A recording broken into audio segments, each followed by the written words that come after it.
The harsh fluorescent lights of St. Michael's Hospital emergency room made Lucas Harding's eyes ache as he slumped in the uncomfortable plastic chair.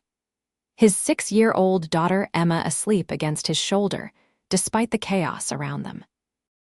He hadn't planned to spend his Thursday night in the ER, but when his neighbor Mrs. Peterson had called in a panic about her son Tyler's sudden high fever and asthma attack, Lucas couldn't say no, not when she'd watched Emma countless times when his construction jobs ran late.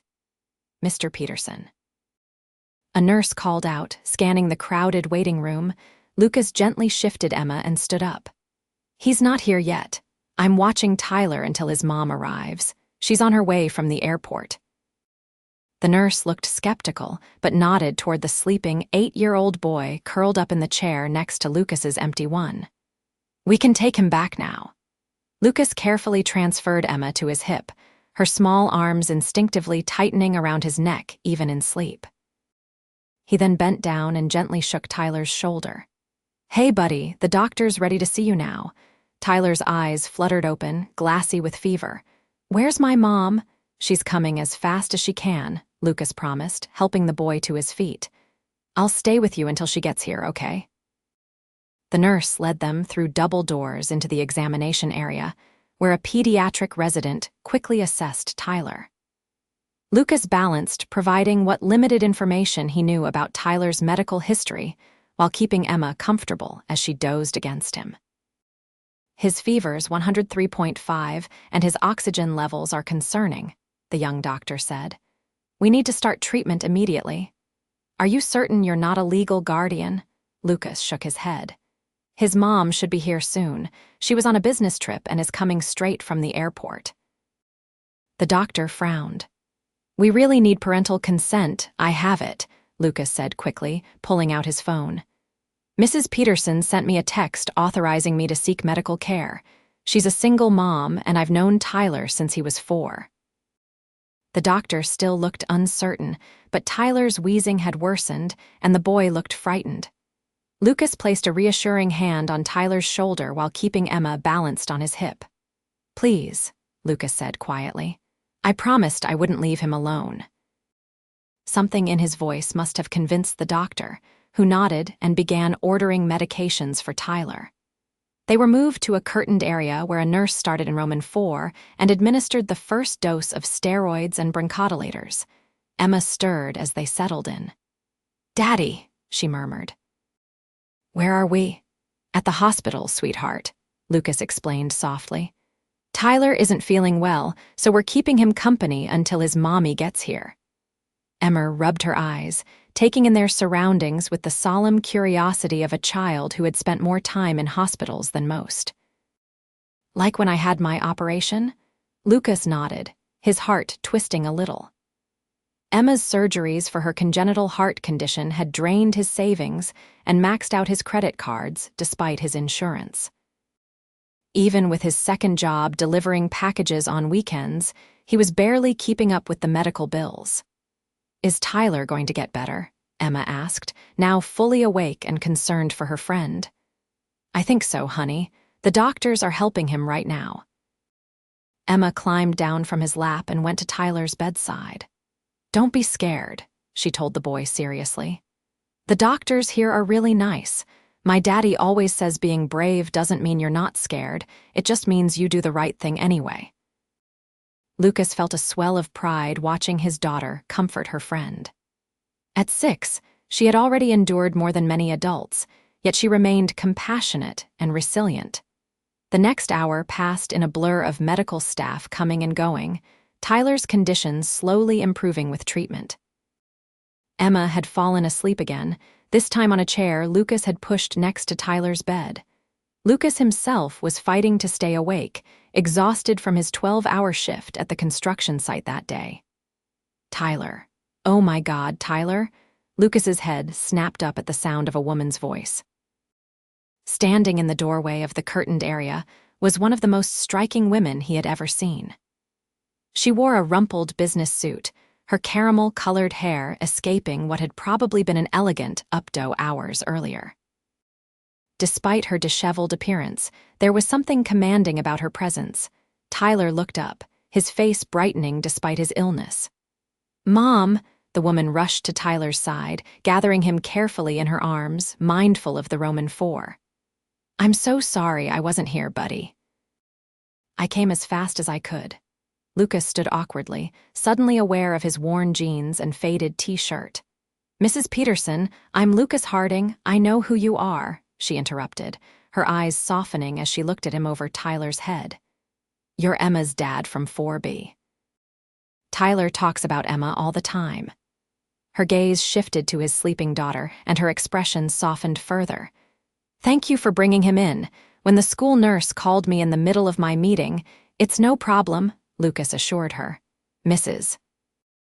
Peterson has helped me out plenty of times with Emma."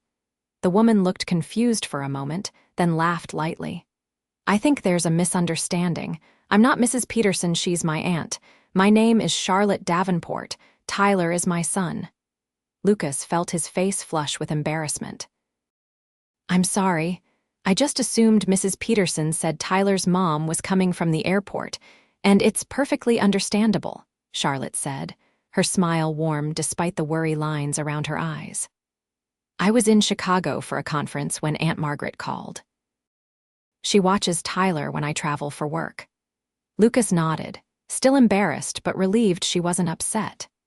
Now that he looked more closely, he could see the family resemblance between Tyler and Charlotte, the same deep-set brown eyes and determined chin.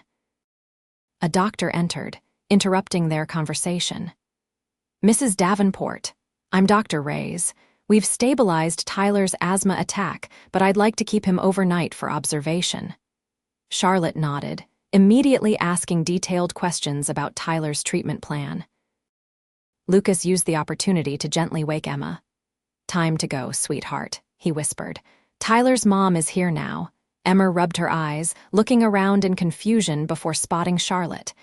"Is that Tyler's mommy? She's pretty." Lucas hushed her, though he couldn't help but agree. Even exhausted and worried, Charlotte Davenport was beautiful in a way that had nothing to do with her elegant clothes or the subtle glint of what appeared to be very expensive earrings. As the doctor left, Charlotte turned back to Lucas. "I don't know how to thank you enough for stepping in." Not many people would do that for a neighbor's nephew. Lucas shrugged, gathering Emma's small backpack. "Anyone would have done the same." "No," Charlotte said firmly, "they wouldn't. Aunt Margaret told me you were working a double shift today. You must be exhausted."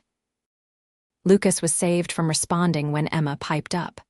"My daddy always helps people. He says that's what makes the world go round." Charlotte knelt to Emma's level. "Your daddy sounds very wise, Emma, and very kind." She looked up at Lucas with genuine gratitude. "I insist on doing something to thank you. Perhaps dinner. Once Tyler is feeling better, of course." "That's really not necessary," Lucas said, feeling strangely flustered. Women like Charlotte Davenport didn't typically ask men like him to dinner. "I should get Emma home. It's way past her bedtime." "Of course," Charlotte nodded, straightening up. "But I'm not taking no for an answer on that thank you dinner. Tyler would love to see Emma again when he's feeling better." "Can we, Daddy?" Emma asked, suddenly energetic despite the late hour. "Tyler promised to show me his new science kit." Lucas found himself caught between his daughter's hopeful expression and Charlotte's determined smile. "Well, when you put it like that, sure, dinner would be nice." Charlotte's smile widened, transforming her tired face. "Wonderful. I'll get your number from Aunt Margaret." As Lucas guided a chattering Emma out of the hospital, he couldn't help glancing back once. Charlotte had returned to Tyler's bedside, one hand smoothing her son's hair while the other tapped rapidly on her phone. There was something compelling about her, a blend of obvious competence and maternal tenderness that made it hard to look away. "Daddy," Emma said as they walked through the parking lot toward their old Honda Civic, "do you think Tyler's mom is a princess? She looks like one." Lucas chuckled, lifting Emma into her booster seat. "No, honey, I don't think she's a princess. Just a regular mom like all the other moms." He had no idea just how wrong he was. 3 days later, Lucas was fixing a leaky faucet in his apartment when there was a knock at the door. Emma raced to answer it before he could stop her. Daddy always says ask who it is first. She called through the door. It's Charlotte Davenport, Tyler's mom, came the amused reply. Emma looked to Lucas for permission before opening the door. Charlotte stood in the hallway holding a large gift basket wrapped in cellophane and tied with an elaborate bow. Sorry to drop by unannounced, she said, but Tyler is feeling much better and wanted me to bring this over. She handed the basket to Lucas, who accepted it with surprise. This is. Wow, thank you, but it's really not necessary. He peered into the basket, seeing expensive chocolates, gift cards, and what looked like handmade thank you cards. Tyler made the cards, Charlotte explained, smiling as Emma bounced excitedly beside them. And I wanted to see if you and Emma might be free for dinner tomorrow night. Tyler's been asking to see Emma since we got home from the hospital. Lucas hesitated. He was scheduled to make deliveries tomorrow evening, his second job that helped cover Emma's medical bills. As if reading his mind, Emma tugged at his shirt. Please, Daddy, I want to see Tyler's science kit. Lucas looked down at his daughter's hopeful face and then back at Charlotte. I actually have to work tomorrow evening. Oh, Charlotte's face fell slightly. Perhaps another time then. But, Lucas continued, surprising himself, I'm free on Sunday if that works for you. Charlotte's smile returned. Sunday would be perfect. We could do lunch. There's a great little Italian place near the park. Lunch sounds nice, Lucas agreed, trying to calculate how much he could afford to spend on a restaurant meal. His budget was tight, especially with Emma's next cardiology appointment coming up. Wonderful. Shall we meet there at noon? It's called Bella Knot on Maple Street. Lucas knew the place, an upscale restaurant he'd walked past but never entered. Sure, we'll be there. After Charlotte left, Emma examined the gift basket with delight. Look, Daddy, there's hot chocolate and cookies, and she pulled out a small stuffed bear, a new friend for Mr. Whiskers. Lucas smiled at her excitement, but couldn't help feeling slightly uncomfortable. The basket probably cost more than he made in a day, and Bella Knot wasn't the kind of place wherein trays cost less than $20. Still, Emma deserved nice things, and it would be good for her to spend time with a friend her age. Sunday arrived quicker than expected. Lucas spent more time than usual getting himself and Emma ready, making sure her dress was properly ironed and her hair neatly braided. He opted for his one decent pair of slacks and a button-down shirt he usually reserved for job interviews. You look handsome, Daddy, Emma declared as they walked to the bus stop. Lucas had considered splurging on a rideshare, but the bus fare was significantly cheaper, even if it meant they needed to leave 45 minutes early. Thank you, Princess. You look very pretty, too. They arrived at Bella not 10 minutes early, but Charlotte and Tyler were already waiting outside. Tyler looked fully recovered, chatting animatedly with his mother. Charlotte was dressed casually in comparison to how Lucas had seen her at the hospital, but her simple sundress and sandals somehow looked more expensive than anything in Lucas's entire wardrobe. Emma, Mr. Harding, Tyler spotted them first, waving enthusiastically. Hi, Tyler. I'm glad you're not sick anymore, Emma said, immediately launching into conversation with her friend. Charlotte smiled at Lucas. You look nice, she said, her eyes quickly taking in his outfit. So do you, he replied, feeling strangely nervous. Thanks again for inviting us. Emma's been looking forward to it all week. The pleasure is all ours, Charlotte assured him as they entered the restaurant. Tyler hasn't stopped talking about how you stayed with him at the hospital. The hostess greeted Charlotte by name, leading them to what was clearly one of the best tables in the restaurant. Lucas tried not to look overwhelmed as he helped Emma into her seat, but everything from the linen, napkins to the array of silverware made it clear this was far more upscale than anywhere he typically ate. They make the best pizza here, Charlotte told Emma with a conspiratorial wink. And they have chocolate lava cake for dessert. Emma's eyes widened. Real lava? Tyler giggled. Not real lava, silly. It just looks like it because the chocolate inside is all melty and flows out when you cut it. That sounds amazing, Emma said with the gravity of a food critic. Lucas picked up the menu and nearly choked when he saw the prices. The least expensive item was a Caesar salad at $17. He discreetly checked his wallet, calculating if his credit card could handle another charge. Charlotte must have noticed his expression because she leaned over and said quietly, "Please order whatever you'd like. This is my treat, a proper thank you for what you did for Tyler." "That's really not, I insist," Charlotte said firmly. "If it helps, consider it a business expense. My company has an entertainment budget that rarely gets used." Before Lucas could ask what she meant by that, the waiter arrived to take their drink orders. Charlotte requested a bottle of sparkling water for the table and a glass of white wine for herself. Lucas opted for just water, and the children asked for apple juice. "So," Charlotte said once the waiter had left, "Emma tells me you work in construction." Lucas nodded. "I'm a carpenter for Davis Building Group. We're working on the new community center downtown." "That sounds fulfilling, creating spaces that serve the community." "It's honest work," Lucas said with a small shrug. "I like building things. Seeing a project go from plans to completion is satisfying." He didn't mention his weekend delivery job or how often he did odd jobs around their apartment building for extra cash. "What about you? Emma was convinced you might be a princess, but I told her you're probably just a regular mom like everyone else." Charlotte laughed, the sound drawing smiles from several nearby diners. "Not a princess, unfortunately. I work for Davenport Technologies." "Oh," Lucas nodded, vaguely familiar with the name. "What do you do there?" Before Charlotte could answer, Tyler interrupted. "Mom runs the whole company." "She's the boss of everyone." Lucas blinked in surprise. "You own Davenport Technologies." Charlotte looked slightly embarrassed. "I'm the CEO, yes. My father founded the company, and I took over after he retired 5 years ago." Lucas struggled to keep his expression neutral. Davenport Technologies was one of the largest software firms in the city, with a gleaming headquarters downtown.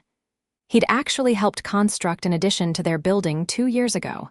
"That's impressive," he managed. Charlotte waved her hand dismissively. "It's just a job. Much less tangible than what you do. I spend most days in meetings or on conference calls." Their conversation was interrupted by the waiter returning for their food order. Charlotte recommended several options, and they eventually settled on 2 pizzas to share, one margarita and one with pepperoni, plus a pasta dish for the adults. As the kids chatted about school and Tyler's science kit, Lucas found himself surprisingly comfortable talking with Charlotte. Despite their obviously different financial situations, she was down to earth and genuinely interested in his work and life. "Emma mentioned she had surgery," Charlotte said after the food arrived. "Is she okay?" Lucas nodded, automatically glancing at his daughter to make sure she wasn't listening. She and Tyler were completely absorbed in trying to see who could twirl the most spaghetti on their forks. "Congenital heart defect," he explained quietly. "She had her first surgery when she was 2 and another last year. She's doing great now, but we still have regular checkups." Charlotte's expression was sympathetic without being pitying. "That must be challenging. She's clearly thriving, though. You're doing an amazing job with her." "Thanks," Lucas said, feeling a familiar tightness in his chest whenever he thought about Emma's health struggles. "It's just been the 2 of us since she was a baby. Her mom decided parenthood wasn't for her." He hadn't meant to share something so personal, but there was something about Charlotte that made him feel he could be honest. "Single parenting is tough," Charlotte agreed. "Tyler's father and I separated when he was 3. He lives in Europe now, sees Tyler maybe twice a year." "That's rough," Lucas said. "Emma doesn't even remember her mother. Sometimes I worry about that, her not having a female influence in her life." "From what I've seen, you're doing just fine," Charlotte assured him, "and it looks like she's got quite a fan in Tyler." Sure enough, the children were now giggling together, with Tyler showing Emma some trick with his straw wrapper. The rest of the meal passed pleasantly, with conversation flowing easily. Lucas found himself laughing more than he had in months, And even Emma, who could sometimes be shy around new people, was chattering happily. When the check came, Charlotte smoothly handed over her credit card before Lucas could even reach for his wallet. "This was my invitation," she reminded him when he tried to protest. "Please, let me." As they left the restaurant, Tyler asked if they could go to the park across the street. The children raced ahead while Lucas and Charlotte followed at a more sedate pace. "Thank you for lunch," Lucas said. "It was really nice." "I enjoyed it too," Charlotte replied, her eyes following Tyler as he showed Emma how to use the monkey bars. "More than I expected, actually." Something in her tone made Lucas glance at her curiously. "What do you mean?" Charlotte seemed to consider her words carefully. "I don't often get to just be a regular person, a mom having lunch with another parent. Usually, when people find out what I do, they either want something from me or treat me differently." "Well, I definitely don't want anything," Lucas joked. "Except maybe the recipe for that chocolate lava cake. Emma's going to be talking about that for weeks." Charlotte laughed, and Lucas felt an unexpected warmth in his chest at the sound. "I might be able to arrange that. The chef is a friend." They reached a bench and sat down, watching as Emma and Tyler took turns on the slide. "How did you end up raising Emma alone?" Charlotte asked after a comfortable silence. "If you don't mind me asking." Lucas sighed, stretching his legs out in front of him. "Her mom and I weren't married. We'd only been dating about 6 months when she got pregnant. She wanted an abortion, but I already loved that baby, even though I'd just found out about her." He ran a hand through his hair. "I told Melissa I'd raise the baby myself if she didn't want to be a mother." She agreed, signed away her parental rights after Emma was born, and moved to California. Last I heard, she was working for a tech startup in San Francisco. That must have been terrifying, suddenly becoming a single father. Honestly, it was the best thing that ever happened to me. Lucas's gaze found Emma, who was now attempting to climb a tree with Tyler's guidance. "I was kind of drifting before Emma, working construction jobs, hanging out with friends, no real purpose. The minute I held her, everything changed." Charlotte nodded. "I understand that feeling. Tyler transformed my world too. Though I admit, having my family's company and resources made single parenthood less daunting for me."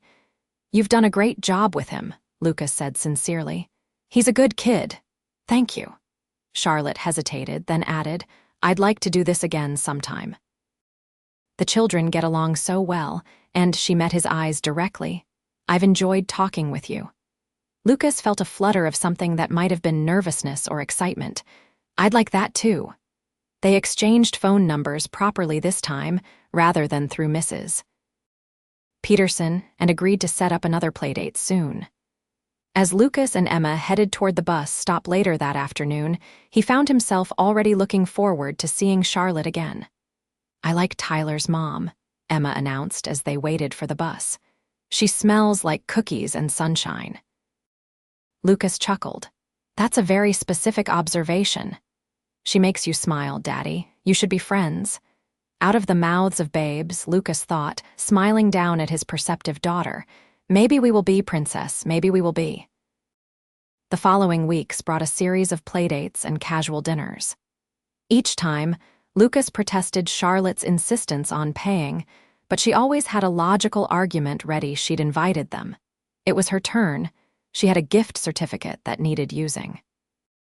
He suspected none of these excuses were true, but he eventually stopped arguing, focusing instead on finding small ways to contribute. Bringing dessert he'd baked with Emma, offering to drive when they went to the Children's Museum. Charlotte had seemed genuinely delighted to ride in his old Honda. And once fixing Tyler's broken model rocket the night before a school science fair. They fell into an easy friendship, with Charlotte often texting Lucas photos of Tyler's latest science experiments or asking his advice about home repairs. In turn, Lucas found himself sharing stories about his day or sending pictures of Emma's art projects. They carefully avoided discussing finances or careers, focusing instead on their children, shared interests, and the day-to-day challenges of single parenthood. Lucas couldn't remember the last time he'd connected so easily with someone.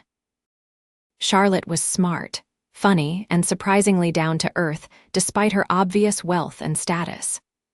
More than once, he caught himself wondering if their friendship might develop into something more, but he always dismissed the thought. Women like Charlotte didn't date men who counted pennies at the end of the month and lived in apartments with unreliable heating. Reality intruded one Thursday evening in October, about 6 weeks after they'd met. Lucas was giving Emma her bath when his phone rang with Charlotte's name on the display. "Hey," he answered, balancing the phone between his ear and shoulder while helping Emma rinse shampoo from her hair. "Everything okay?" "Not really," Charlotte sounded frazzled. "I'm stuck at the office with an emergency. Our main server crashed, and we've got clients in Singapore waiting for a product launch that's supposed to happen in 3 hours. Aunt Margaret is visiting her sister in Florida, and my regular sitter just called in sick." "I hate to ask, but you need someone to watch Tyler," Lucas finished for her. "No problem, bring him over." "Are you sure? I know it's a school night, Charlotte," Lucas interrupted gently. "It's fine. Emma will be thrilled to have a sleepover, and Tyler can borrow my t-shirt to sleep in. Just pack his school clothes and whatever else he needs." The relief in Charlotte's voice was palpable. "Thank you. I'll drop him off in 20 minutes. You're a lifesaver, Lucas." "That's what friends are for," he said, ignoring the small twinge he felt at the word friends. Emma was ecstatic about the unexpected sleepover, immediately planning which toys she would share with Tyler. Lucas quickly straightened up the apartment, acutely aware of how small and modest it was compared to Charlotte's spacious condo, where he and Emma had visited several times. When Charlotte arrived with Tyler, she looked every inch the powerful CEO in her tailored suit and heels, though her expression was harried. "I can't thank you enough," she said, handing Lucas a backpack with Tyler's things. "I have no idea how long this will take. I might have to stay all night." "Take as long as you need," Lucas assured her. "We've got this covered." Tyler, already comfortable in Lucas's home from previous visits, immediately joined Emma in her bedroom to see her new Lego set. Charlotte hesitated in the doorway. "Lucas, her phone buzzed insistently, and she grimaced. "I have to go. Thank you again." "Go save your company," Lucas said with a smile. "Tyler will be fine." After Charlotte left, Lucas helped the children build an elaborate blanket fort in the living room where they ate pizza and watched a movie before bedtime. Tyler seemed perfectly at ease sleeping on the pull-out sofa, with Emma in her small bedroom nearby. It was nearly 2 a.m. when Lucas's phone buzzed with a text from Charlotte. "Crisis contained. Server back up. We'll collect exhausted CEO and sleeping child in the morning if that's okay. Don't want to wake everyone now." Lucas texted back his agreement and finally went to bed himself, oddly comforted by the sounds of 2 sleeping children in his small apartment. The next morning, he woke early to make pancakes shaped like dinosaurs, a specialty that Emma always requested when they had guests. The children were still eating when there was a soft knock at the door. Charlotte stood there looking completely different from the polished executive of the previous evening. Her hair was pulled back in a messy ponytail. She wore jeans and a simple sweater, and dark circles shadowed her eyes. "You look like you could use some coffee and pancakes," Lucas said by way of greeting. "God, yes," Charlotte groaned, stepping inside. "Is that actually coffee I smell? Real coffee, not the swill from our office machine?" "Fresh ground," Lucas confirmed, leading her to the kitchen. I splurged. Charlotte accepted the mug he offered with something close to reverence, closing her eyes as she took the first sip. "You're an angel," she murmured. "Mommy," Tyler spotted her and ran over for a hug. "Lucas made dinosaur pancakes, mine's a T-Rex." "Is that right?" Charlotte smiled tiredly. "Did you save some for me?" "I'll make you a fresh batch," Lucas offered, already turning back to the stove. "Sit, relax, you look like you've been through the ringer." 22 hours at the office will do that, Charlotte sighed, dropping into a chair beside Emma, who immediately began explaining the difference between her Stegosaurus pancake and Tyler's T-Rex. As Lucas mixed more batter, he found himself stealing glances at Charlotte. Even exhausted and dressed down, she was beautiful. There was something incredibly appealing about seeing her like this, unguarded, without the polished veneer she usually maintained. "These are amazing," Charlotte declared after taking her first bite of pancakes. "Where did you learn to cook like this?" "My grandmother," Lucas explained, joining them at the small kitchen table. "She raised me after my parents died, and she believed every person should know how to cook properly." "She was right," Charlotte said, taking another appreciative bite. "My culinary expertise extends to exactly 3 meals, which is why Tyler gets so excited about your cooking." "Daddy makes the best everything," Emma informed Charlotte seriously, "but especially pancakes and spaghetti and chocolate chip cookies." "Is that so?" Charlotte smiled at Lucas over the rim of her coffee mug. "Sounds like I need to invite myself over for dinner sometime instead of always dragging you two out to restaurants." "You're welcome anytime," Lucas said, surprised to realize how much he meant it. His apartment might be small and modest, but the thought of Charlotte and Tyler sharing more meals at his table was unexpectedly appealing. After breakfast, as the children brushed their teeth, Charlotte helped Lucas clear the dishes despite his protests. "Thank you for taking Tyler last night," she said quietly, handing him a plate to dry. "I don't know what I would have done otherwise. It was no trouble, he's a great kid." Charlotte's hands stilled in the soapy water. "Lucas, I wanted to ask you something." Something in her tone made him look up sharply. "What's wrong?" "Nothing's wrong, it's just," she bit her lip, suddenly looking uncertain. "Tyler's school has this fall festival next weekend. Parents and kids do activities together, there's a potluck dinner, that sort of thing. Tyler really wants to go, but I have to fly to New York for an investor meeting." "Can't you reschedule?" Lucas asked. Knowing how important school events were to children, Charlotte shook her head. "I've already rescheduled twice. If I push it again, we could lose financing for a project that would create jobs for over 100 people." She took a deep breath. "Tyler asked if you could take him, if you and Emma could go with him." Lucas blinked in surprise. "Me, but it's a parent-child event." "I know it's a lot to ask," Charlotte said quickly. "But Tyler adores you. He talks about you all the time, how you showed him how to use tools, how you helped him with his science project. He doesn't have many male role models in his life. His father hasn't visited in over a year." Lucas felt a complex mix of emotions: pride that Tyler thought so highly of him, sympathy for Charlotte's dilemma, and a strange sense of rightness at the idea of helping out. "I'd be honored to take him," Lucas said finally. "Emma would love it too." Relief washed over Charlotte's face. "Really?" "You don't think it's inappropriate or it's fine," Lucas assured her. "Friends help each other out, right?" Charlotte's smile faltered slightly at the word friends, but she nodded. "Right, thank you." Later, as Charlotte and Tyler were preparing to leave, Tyler gave Lucas an enthusiastic hug. "Thanks for the sleepover, Lucas. Can we do it again sometime?" "Anytime, buddy," Lucas promised, ruffling the boy's hair. As he closed the door behind them, Emma looked up at him thoughtfully. "Daddy, do you like Tyler's mom? Really like her?" Lucas was startled by the question. "Charlotte's a good friend. Why do you ask?" Emma shrugged with the wisdom of a 6-year-old. "Because you look at her the way Prince Charming looks at Cinderella in my book, and she looks at you the same way when you're not watching." Lucas didn't know how to respond to that, so he simply suggested they clean up the blanket fort. But Emma's words stayed with him long after the living room was back in order. The school festival was a bigger event than Lucas had anticipated. Oak Grove Elementary's campus was transformed with autumn decorations, game booths, and activity stations. Tyler had been practically vibrating with excitement when Lucas picked him up, proudly introducing Lucas and Emma to his teachers and friends. "This is Lucas and Emma," he told his teacher. "They're our special friends. Lucas builds buildings and makes the best pancakes ever. Miss Winters, Tyler's second-grade teacher, shook Lucas's hand with a warm smile.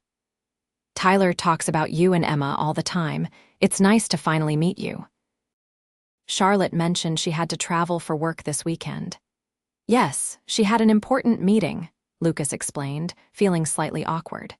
"She asked if I could bring Tyler so he wouldn't miss out." "That's very kind of you," Miss Winters said, giving him an appraising look. "Tyler's lucky to have you in his life." Before Lucas could formulate a response to that somewhat loaded statement, Tyler was tugging at his hand. "Can we do the pumpkin decorating station first, please?" The next few hours passed in a blur of activities decorating pumpkins, completing a haunted obstacle course, and playing carnival-style games where both children won small prizes. Lucas found himself genuinely enjoying the event, especially watching Tyler and Emma interact with their peers. Several parents assumed Lucas was Tyler's father, and after the first few misunderstandings, he stopped correcting them, finding it easier to simply go along with it. During the potluck dinner, they sat with several of Tyler's classmates and their families. Lucas had brought his grandmother's famous mac and cheese, which proved popular with children and adults alike. "So, how long have you and Tyler's mom been together?" asked one mother as they watched the children comparing prize tickets. "Oh, we're just friends," Lucas explained, feeling his face warm. "I'm helping out because she had to travel for work." "Really?" The woman looked surprised. "Tyler talks about you constantly. I just assumed—" Lucas cleared his throat. "Charlotte and I met when Tyler had an asthma attack and ended up in the ER. I was watching him for his great-aunt until Charlotte could get there." "How romantic," another mother sighed. "Like something from a movie." "It wasn't romantic," Lucas protested. "I was just helping out a neighbor." The women exchanged knowing looks that made Lucas distinctly uncomfortable. He was saved from further discussion when Tyler and Emma returned, asking if they could participate in the cake walk. As the evening wound down, Tyler grew quieter. Sitting on a bench while Emma got her face painted, the boy leaned against Lucas's side. "You okay, buddy?" Lucas asked, concerned by Tyler's sudden, subdued mood. Tyler nodded but didn't look up. "I just wish my mom could be here too." Lucas put an arm around the boy's shoulders. "I know." She really wanted to be here, but sometimes grown-ups have responsibilities they can't change, even when they want to. "My dad always says that too, but he never comes to anything," Tyler said, his voice small. "Mom tries to come to everything, but sometimes she can't. It's not fair that some kids have two parents, and I don't even have one here today." Lucas felt his heart squeeze. "Hey, look at me." He waited until Tyler raised his eyes. "Your mom works incredibly hard because she loves you and wants to give you the best life possible. And yes, it stinks that sometimes that means missing things like tonight. But you know what? You're not alone. You've got Emma and me here with you, plus all your friends, and I bet your mom will call tonight to hear all about the festival." Tyler seemed to consider this. "You're right. And she did promise to take me to the Science Museum next weekend to make up for missing tonight. See, she's doing her best to balance everything." Lucas hesitated, then added, "I'm not trying to replace your dad, Tyler. But I want you to know that anytime your mom needs help, or you need someone to be there for school stuff, I'm happy to do it. That's what friends are for." Tyler's expression brightened. "Really? Even for the science fair in January? It's a big deal, and Mom might have to go to Japan that week." "Even for the science fair," Lucas promised, mentally adjusting his work schedule already. "Now, should we go check on Emma? I think she's getting a butterfly painted on her cheek." By the time Lucas got both tired children home, it was past 9.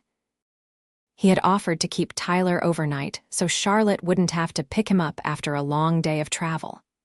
Her flight was scheduled to land around midnight, and she had gratefully accepted Lucas's offer. Emma fell asleep almost immediately, exhausted from the excitement of the festival. Tyler lasted a bit longer, insisting on calling his mother to tell her about all the activities before finally succumbing to sleep on Lucas's pull-out sofa. Lucas was dozing in his recliner, a home improvement show playing quietly on the television, when a soft knock at the door startled him awake. Glancing at his watch, he was surprised to see it was only 10:30 p.m. Charlotte stood in the hallway, still dressed in business attire, but with an air of weariness that even her perfect posture couldn't disguise. "You're early," Lucas said, stepping back to let her in. "I thought your flight wasn't getting in until midnight." "I switched to an earlier flight," Charlotte explained, keeping her voice low. "I couldn't stop thinking about missing the festival. How did it go?" "It was great," Lucas assured her, leading her to the living room where Tyler slept peacefully. "Tyler had a blast. I took plenty of pictures." He showed her his phone, scrolling through images of Tyler playing games, decorating a pumpkin, and posing with Emma and their prizes. Charlotte's eyes softened as she looked at the sleeping form of her son. "Thank you for doing this, Lucas. It means more than you know." "He missed you," Lucas said gently, "but he understood. He's a pretty amazing kid." "He is, isn't he?" Charlotte's voice held a note of pride. "Sometimes I worry that my work takes too much away from him, that I'm failing him somehow." "You're not failing him," Lucas said firmly. "You're showing him that women can be leaders and decision-makers. You're teaching him the importance of responsibility and commitment. And most importantly, you make sure he knows he's loved, even when you can't be physically present." Charlotte looked at him with surprise, as though she hadn't expected such insight. "When did you get so wise about parenting?" Lucas shrugged. "Just calling it like I see it." "Tyler knows you'd rather have been at the festival with him. He also knows you're coming back with a special trip to the Science Museum. That's good parenting in my book." "Speaking of good parenting," Charlotte said softly, gesturing toward his phone, "show me more pictures." They sat together on the edge of the recliner, shoulders touching as Lucas scrolled through the festival photos. Charlotte's genuine delight at seeing Tyler enjoying himself made Lucas feel as though he'd given her something precious. "I should probably take him home," Charlotte said eventually, though she made no move to wake Tyler. "It's getting late." "He's pretty solidly asleep," Lucas observed. "You could leave him here for the night as planned, unless you need to get him home for some reason." Charlotte hesitated. "I don't want to impose more than I already have." "It's not an imposition," Lucas assured her. "In fact." He paused, then decided to take a chance. "Why don't you stay too? You look exhausted, and my coffee maker is set to go off at 7. You could crash here, get a decent night's sleep, and we could all have breakfast together in the morning. I make pretty good waffles too." For a moment, he thought she would refuse. Then her shoulders slumped slightly, the executive facade cracking to reveal just how tired she really was. "That sounds really nice, actually, if you're sure it's not too much trouble." "Not at all. You can take my bed and I'll sleep out here in the recliner."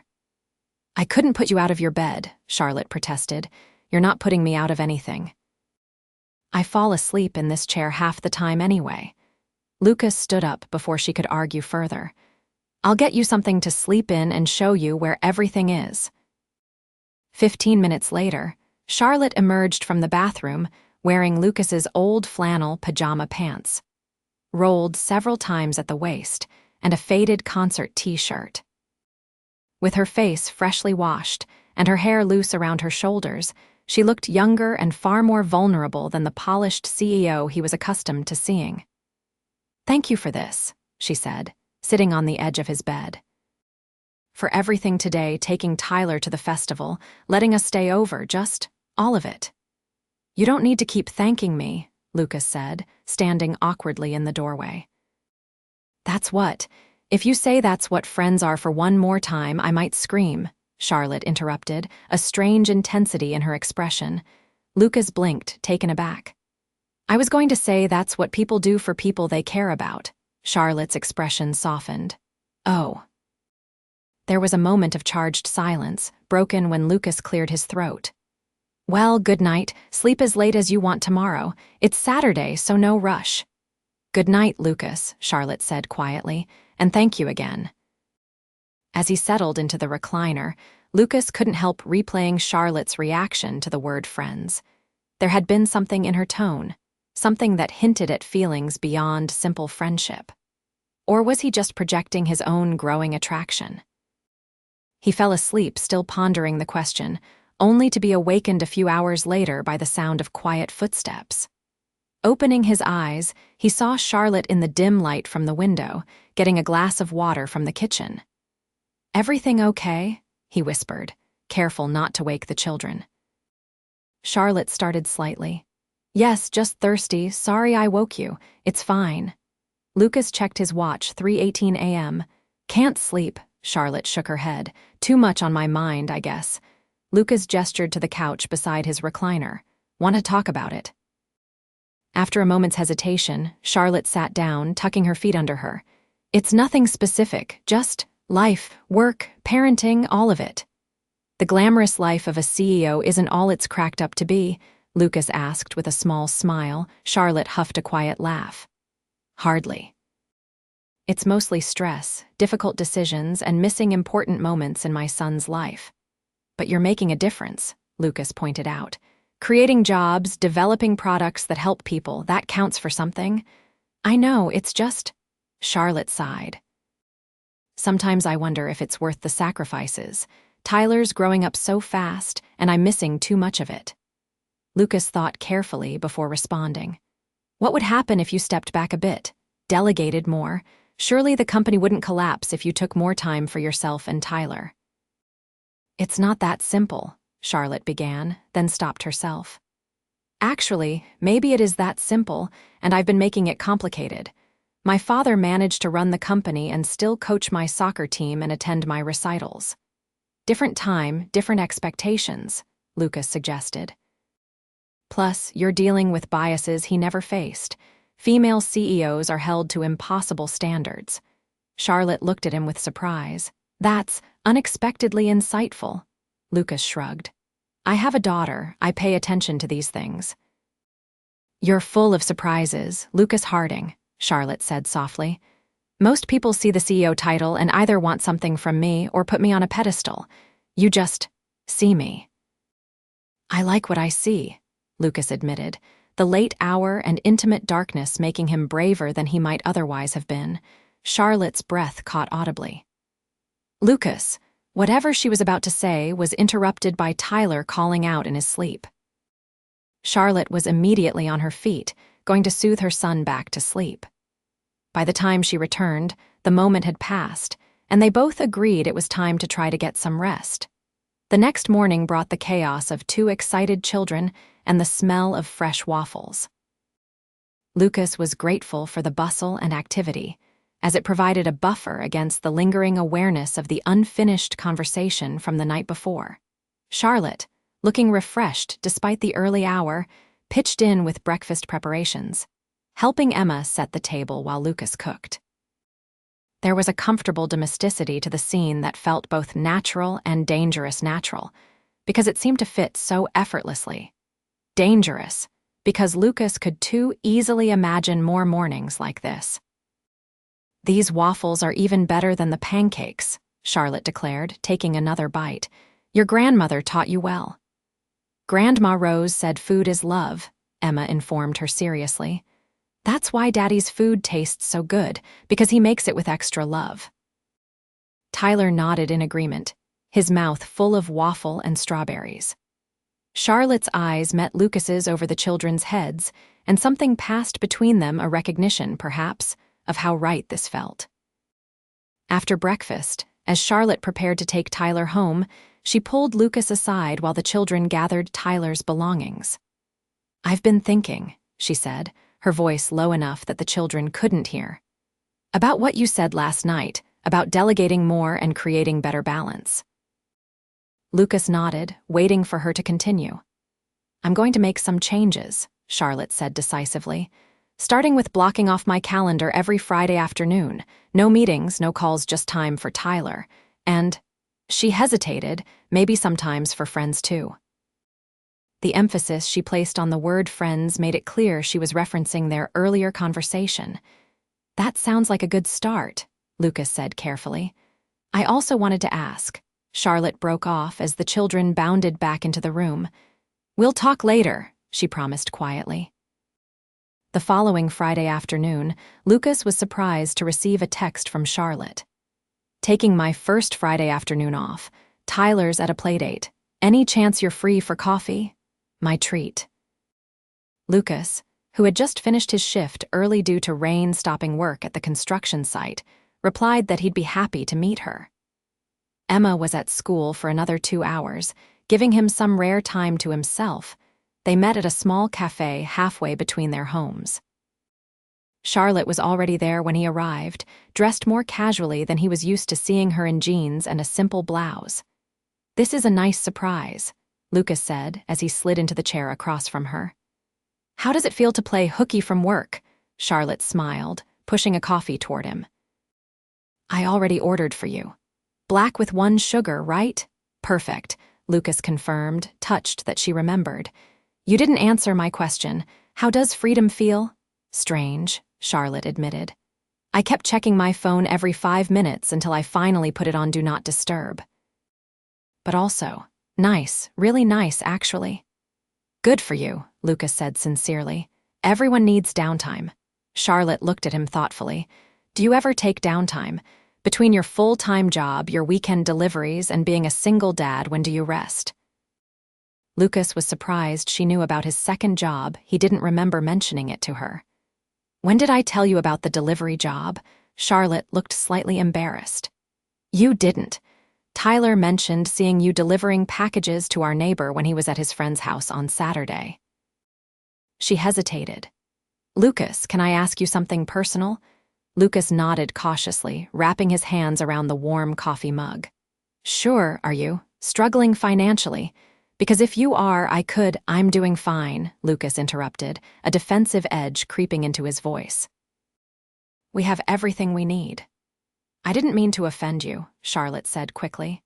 "It's just if you're working 2 jobs to make ends meet, Emma's medical bills are expensive," Lucas explained, not meeting her eyes. "Insurance covers most of it, but there are still co-pays, medications, special dietary needs sometimes. The second job helps keep us afloat." Charlotte was quiet for a moment. "I admire that," she finally said. "Your dedication to Emma, but it must be exhausting." Lucas shrugged. "You do what you have to do for your kids. You understand that as well as anyone." "I do," Charlotte agreed. "Though I recognize I have advantages most single parents don't. Financial security makes a huge difference." "It would," Lucas acknowledged, "but money isn't everything. Emma doesn't care that we don't have the newest gadgets or fancy vacations. She cares that I'm there for her school events and that we have pancake Sundays and movie nights. That's what matters." Charlotte's expression softened. "You're a remarkable father, Lucas. Emma is lucky to have you." "I'm the lucky one," he said simply. "She makes everything worthwhile." They fell into easier conversation after that, carefully avoiding the topics of money and work. Instead, they discovered shared interests in hiking, though Charlotte admitted she rarely found time for it anymore, classic movies, and a mutual addiction to true crime podcasts. "I should probably get going soon," Lucas said eventually, checking the time. "I need to pick Emma up from school." "Of course," Charlotte nodded. "This was nice, though. Thank you for meeting me on such short notice." "Anytime," Lucas said, meaning it. "I'm glad you're making time for yourself." As they stood to leave, Charlotte suddenly touched his arm. "Lucas, I've been wanting to ask you something, but the timing never seems right." Lucas felt a flutter of nerves. "What is it?" Charlotte took a deep breath. "I'm hosting a charity gala for the Children's Hospital next Saturday. It's a big event dinner, dancing, silent auction. Would you consider being my date?" Lucas stared at her, caught completely off guard. "Your date? To a fancy gala?" "Yes," Charlotte said, looking uncharacteristically nervous. "I know it's not your usual scene, but I'd really like you to be there, with me." Lucas's mind raced. A high society charity event was so far outside his comfort zone that it might as well be on another planet. He didn't own a tuxedo, didn't know which fork to use for the salad, and would be completely out of place among Charlotte's wealthy peers. "Charlotte, I don't think I'd fit in at something like that." "You wouldn't be there to fit in," Charlotte said earnestly. You'd be there with me, and truthfully, I can't think of anyone I'd rather have by my side. The sincerity in her voice made Lucas's resolve weaken. What about Emma? I can't leave her alone at night. Mrs. Peterson already offered to watch both children, Charlotte said quickly.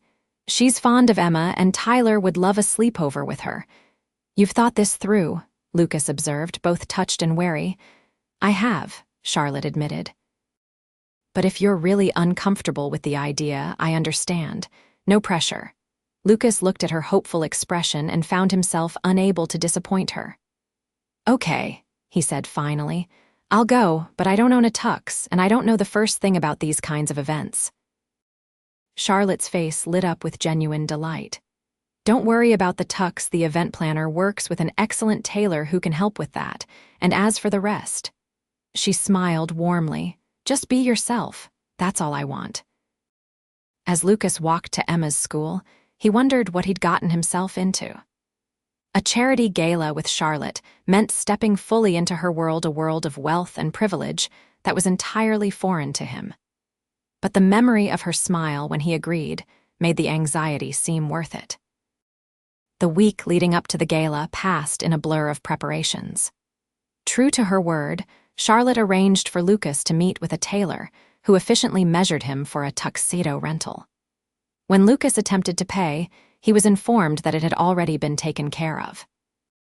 He wanted to protest, but swallowed his pride, recognizing that Charlotte was trying to make things easier for him, not demean him. The night of the gala arrived, and Lucas felt distinctly out of his element as he stood before the mirror in his rented tuxedo. Emma, excited about her sleepover with Tyler, watched him from the doorway of his bedroom. You look like a prince, Daddy, she declared. Are you going to dance with Tyler's mom? Maybe, Lucas said, adjusting his bow tie for the 5th time, if she wants to. Emma nodded sagely. She'll want to. She always looks at you like Sofia Rodriguez's mom looks at the firefighter who lives next door. Lucas chuckled at his daughter's observation. Is that right? And how does Sofia's mom look at the firefighter? Like she wants to kiss him, Emma said matter-of-factly. Sophia says they're in love, but they don't know it yet. Before Lucas could respond to that unexpected insight, there was a knock at the door. Mrs. Peterson had arrived to collect Emma, and moments later, Lucas was alone in the apartment, waiting for his ride. Charlotte had insisted on sending a car for him, despite his protests that he could drive himself or take the bus. The sleek black town car that pulled up outside his building felt like a spaceship landing in his ordinary world. The driver, professional and courteous, held the door for Lucas and didn't bat an eye at the modest apartment building. The gala was being held at the Grand Meridian Hotel, one of the most exclusive venues in the city. As the car pulled up to the entrance, Lucas took a deep breath, reminding himself that he was here for Charlotte, not to impress anyone else. The hotel lobby was transformed for the event, with elegant decorations and soft lighting creating an atmosphere of refined luxury. Lucas followed the signs to the ballroom, where a registration table was set up just outside the main doors. Lucas Harding, he told the attendant, half expecting to be turned away. Instead, the young woman smiled brightly. Yes, Mr. Harding, you're Miss Davenport's guest. She asked to be notified when you arrived. The woman pressed a button on her earpiece. Miss Davenport, your guest has arrived. Yes, I'll let him know. She looked back at Lucas. Miss Davenport will meet you just inside. Please go right in.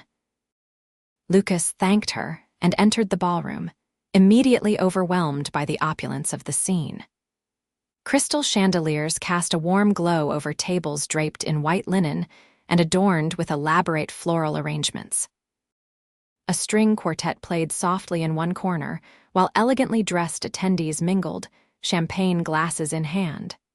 Lucas. He turned at the sound of Charlotte's voice and felt the air leave his lungs. She was stunning in a midnight blue gown that seemed to float around her, her hair swept up to reveal the elegant line of her neck. But it was her smile, warm, genuine, and directed solely at him, that truly took his breath away. You look beautiful, he said simply, unable to find more elaborate words. And you clean up very nicely yourself, Charlotte replied, her eyes appreciative as they took in his tuxedo. I'm so glad you came. I almost didn't recognize the place, Lucas admitted, accepting a glass of champagne from a passing server. I helped install the crown molding in this room 2 years ago during renovations. It looks different from up on a ladder. Charlotte laughed, a sound that drew glances from those nearby. Only you would look at a room like this and think about construction details. Occupational hazard, Lucas shrugged, grinning. So what happens at these things? I don't want to embarrass you. You could never embarrass me, Charlotte said firmly. But typically, we mingle, have dinner, listen to a few speeches about the charity, then there's dancing and the silent auction results. Nothing too complicated. Right. Nothing complicated about making small talk with the richest people in the city, Lucas muttered. Charlotte slipped her arm through his. Just be yourself. That's why I wanted you here. She leaned closer, adding quietly, besides, half these people are boring as dirt. You'll be the most interesting person in the room. Her confidence in him helped ease Lucas's nerves as she led him around the room, introducing him to various associates and friends. To his surprise, most people seemed genuinely interested when Charlotte mentioned he worked in construction, asking questions about projects he'd worked on or sharing stories about their own home renovations. By the time they were seated for dinner, Lucas had almost forgotten to be intimidated by his surroundings. Charlotte had placed him next to the hospital's chief of pediatric cardiology, who turned out to have treated Emma during one of her surgeries.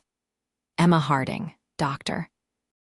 Ellison said thoughtfully when Lucas mentioned his daughter's condition. Small girl, big personality, had surgery about a year ago.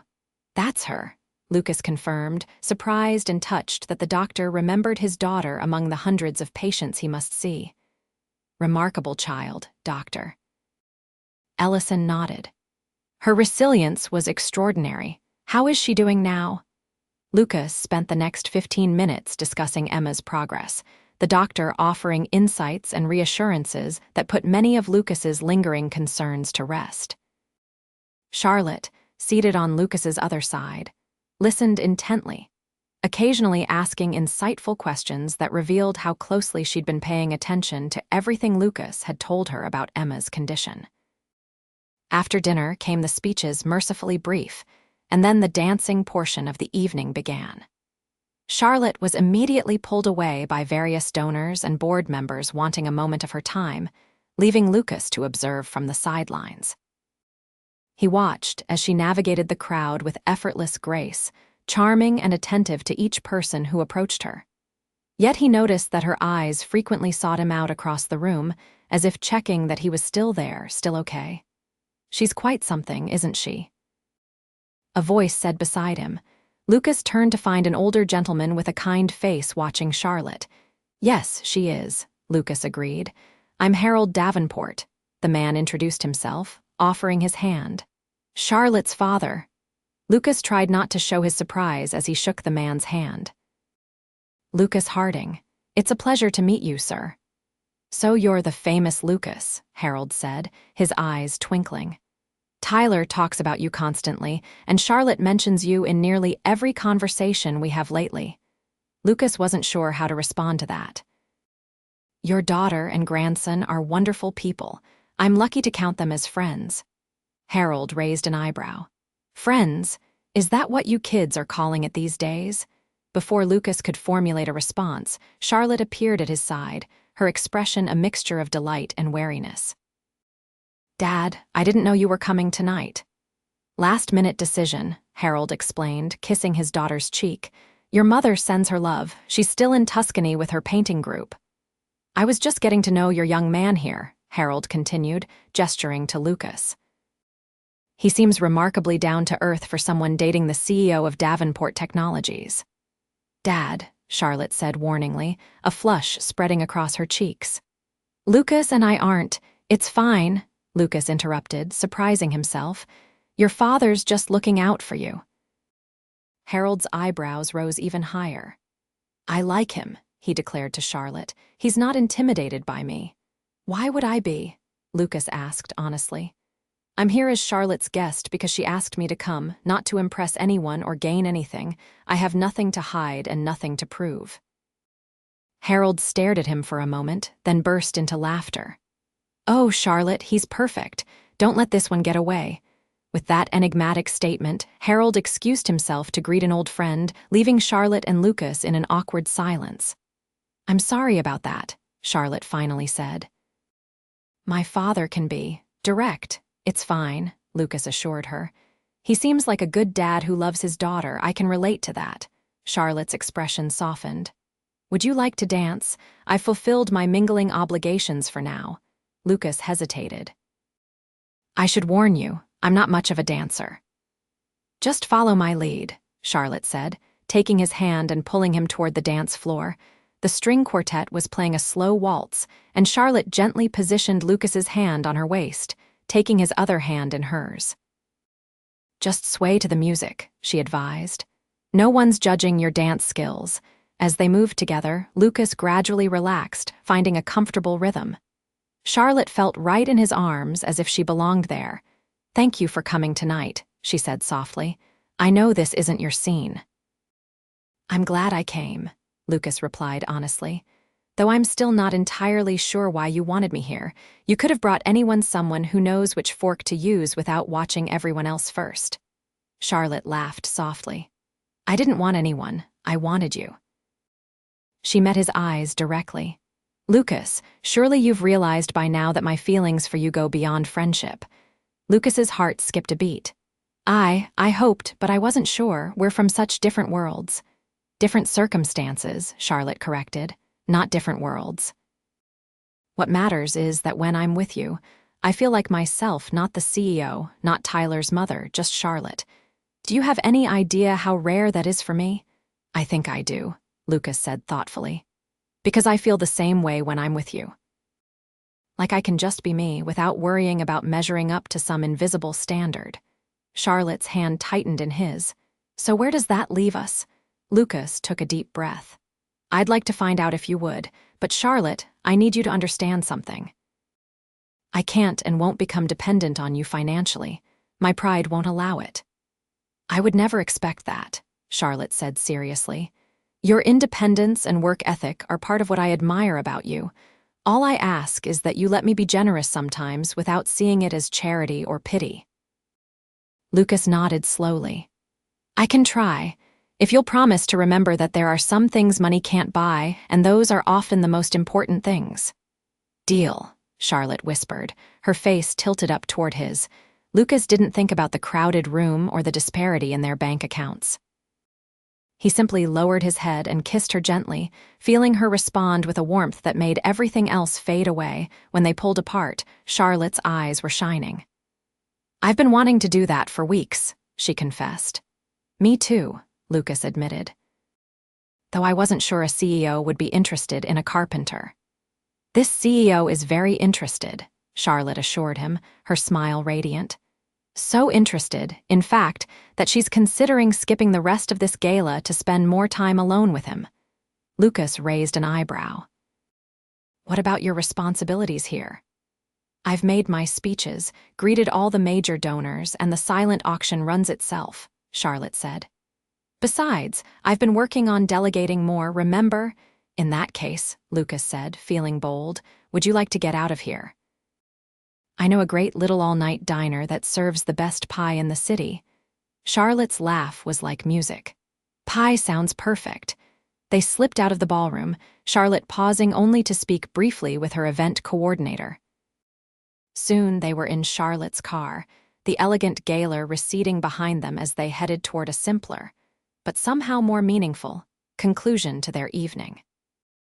As they sat across from each other in the vinyl booth of Joe's diner, Charlotte in her designer gown and Lucas in his rented tuxedo, sharing a slice of apple pie a la mode, Lucas couldn't help thinking that sometimes the most unexpected paths led to the most perfect destinations. What are you smiling about? Charlotte asked, taking another bite of pie. Just thinking about how I never expected to be here, Lucas answered truthfully. Not just in this diner, but here with you, if Tyler hadn't had an asthma attack that night. I'm grateful every day that you were there, Charlotte said softly. Even though I wish Tyler hadn't been sick, of course. Of course, Lucas agreed, reaching across the table to take her hand. So, where do we go from here? Charlotte intertwined her fingers with his. One day at a time. We'll figure it out together. Together, Lucas repeated, liking the sound of that.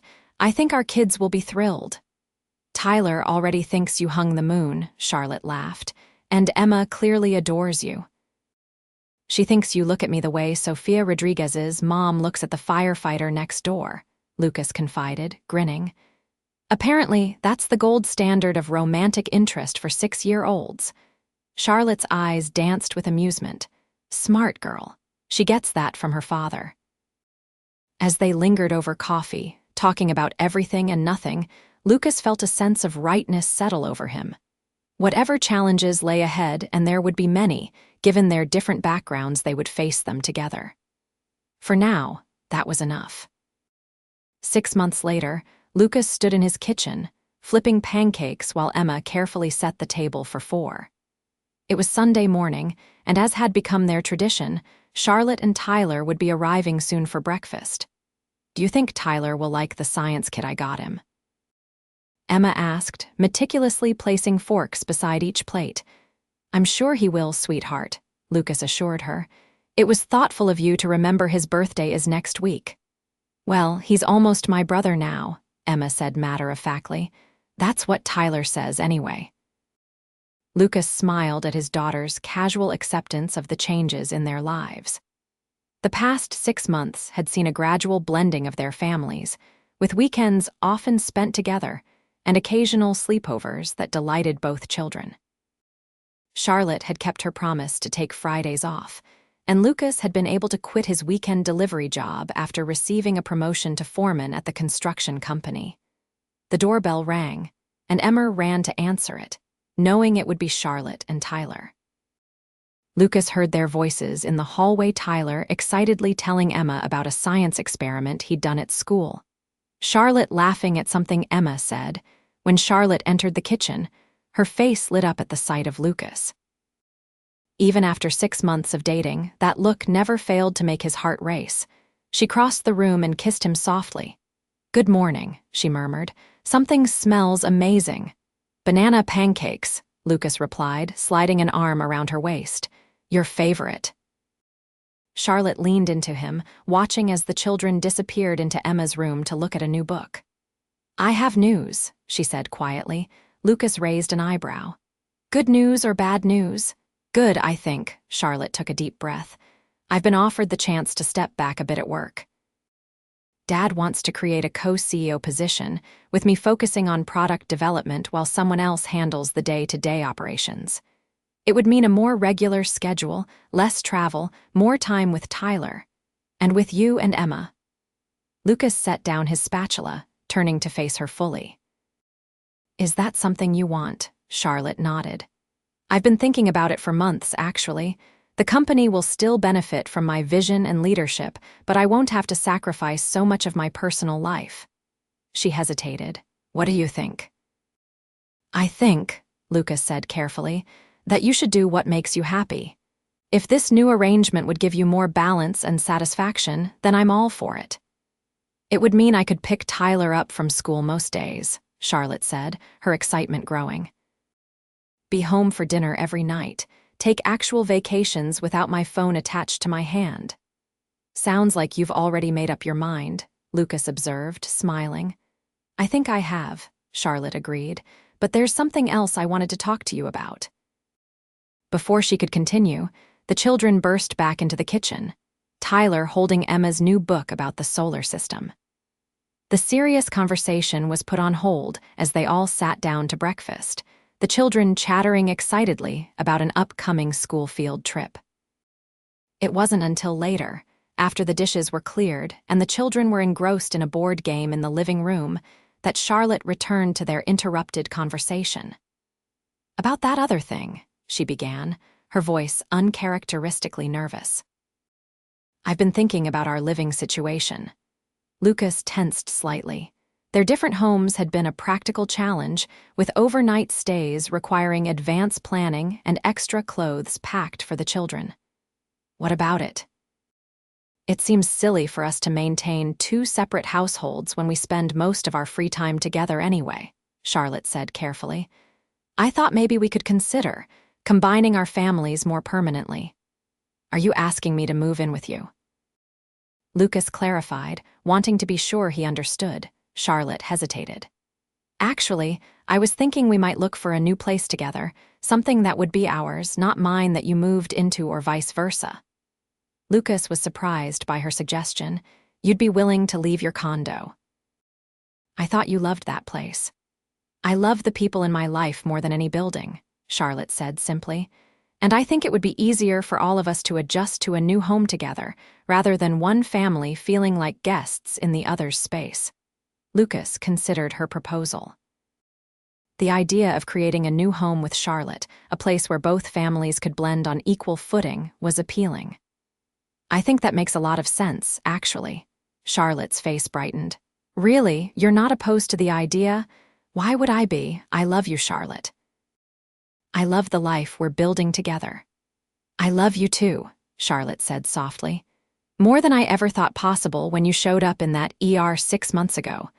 Lucas pulled her into his arms, marveling at how this extraordinary woman had come into his life so unexpectedly. We should probably talk to the kids before we make any definite plans. Of course, Charlotte agreed. Though I suspect they'll be thrilled. Tyler's been dropping hints about wanting to live with Emma for weeks. As if on cue, Tyler's voice called from the living room, Mom, Lucas, come see. We built a house for all of us with Emma's blocks. Exchanging amused glances, Lucas and Charlotte went to the living room, where the children had indeed constructed an elaborate block structure. See, Emma pointed proudly. This is our new house. There's a room for everyone, plus a science lab for Tyler and a workshop for Daddy. And a home office for Mom, Tyler added, but she won't need to use it much because she's going to be home more. Charlotte looked startled. How did you know about that? Tyler shrugged. I heard you talking to Grandpa on the phone. Is it true? Are you really going to be home more? Yes, Charlotte confirmed, kneeling beside her son. And actually, we were just talking about something else too. How would you feel if we all lived together, you, me, Lucas, and Emma? In the same house, all the time? Tyler's eyes widened. That would be awesome. What do you think, Emma? Lucas asked his daughter, who had been unusually quiet. Emma considered the question seriously. Would Charlotte be like my mom then? The adults exchanged glances, unsure how to navigate this delicate territory. I would never try to replace your mom, Emma, Charlotte said gently. But I would love to be a special grown-up in your life who cares about you very much. Emma nodded, seeming satisfied with this answer. And Tyler would be like my brother. Something like that, Lucas agreed. We'd be making a new kind of family together. Emma's face broke into a smile.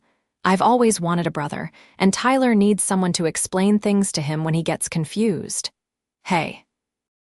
Tyler protested, but he was laughing. Watching the children return to their blockhouse, adding new features and discussing room assignments, Lucas felt Charlotte's hand slip into his. I think they approve, she whispered. I think they're way ahead of us, Lucas replied, squeezing her hand. 1 year later, Lucas stood in the backyard of their new home, a comfortable house with plenty of room for 2 growing children and 2 adults who were still sometimes amazed by the turns their lives had taken. The yard was decorated with streamers and balloons, a banner reading Happy First Anniversary, hanging between 2 trees. Friends and family milled about, enjoying the casual barbecue celebration. Lucas spotted Charlotte across the yard, deep in conversation with his grandmother Rose, who had flown in from Arizona for the occasion. The 2 women had bonded immediately upon meeting, sharing a no-nonsense approach to life that transcended their different backgrounds. Penny for your thoughts, a voice said beside him. Lucas turned to find Harold Davenport holding out a beer. Just thinking how lucky I am, Lucas admitted, accepting the beer with thanks. Luck had nothing to do with it, Harold said firmly. You're exactly what Charlotte needed, a man who sees her for herself, not her position or bank account. And she's what you needed too, I think. Lucas couldn't disagree. Charlotte had brought joy, stability, and yes, certain material comforts into his and Emma's lives. But more importantly, she'd brought love unconditional and unwavering. "Daddy," Emma called, running up with Tyler close behind. "Can we show everyone our science project now, please?" "If your mom says it's okay," Lucas replied, the word mom coming naturally now. After much discussion and a few sessions with a family therapist, Emma had decided she wanted to call Charlotte Mom, while understanding that she had a birth mother somewhere who had made different choices. The children ran off to find Charlotte, who had smoothly transitioned into her new role as co-CEO, working regular hours and rarely missing school events or family dinners. The change had been good for her too. Lucas noted she seemed more relaxed, more present, more fulfilled. As evening approached, their guests gradually departed, leaving just the immediate family: Lucas, Charlotte, the children, Harold, and Grandma Rose. They gathered around the fire pit Lucas had built in the backyard, roasting marshmallows and sharing stories. Later, after the children were in bed and Harold and Rose had retired to their respective guest rooms, Lucas and Charlotte sat alone by the dying embers of the fire. "Happy anniversary," Charlotte said softly, curling against Lucas's side. "I can't believe it's been a year since our first real date." "Best year of my life," Lucas replied honestly, dropping a kiss on her hair. "Though I still can't believe you considered that charity gala our first date," Charlotte laughed. "Well, it was the first time you kissed me." "That makes it official in my book." "I was terrified," Lucas admitted. "Not of kissing you, that part felt right from the moment I did it, but of everything else, the differences in our lives, our backgrounds." "And now?" Charlotte asked, tilting her head to look at him. "Now I know that none of that matters compared to what we have together," Lucas said simply. "You, me, the kids were a family, the rest is just details." Charlotte reached up to touch his face gently. "I never thought I'd find this someone who loves me for exactly who I am, not what I can give or what I represent. And I never thought I'd meet someone who could see past my circumstances to the man underneath," Lucas replied. "I guess we both got lucky that night in the ER." "It wasn't luck," Charlotte said, echoing her father's earlier sentiment. "It was meant to be." As they sat together under the stars, planning their future and reflecting on the unexpected journey that had brought them together, Lucas couldn't help but marvel at how one act of kindness, staying with a sick child in an emergency room, had changed the course of 4 lives forever. Different circumstances had brought them together, but love had made them a family. And in the end, that was all that truly mattered.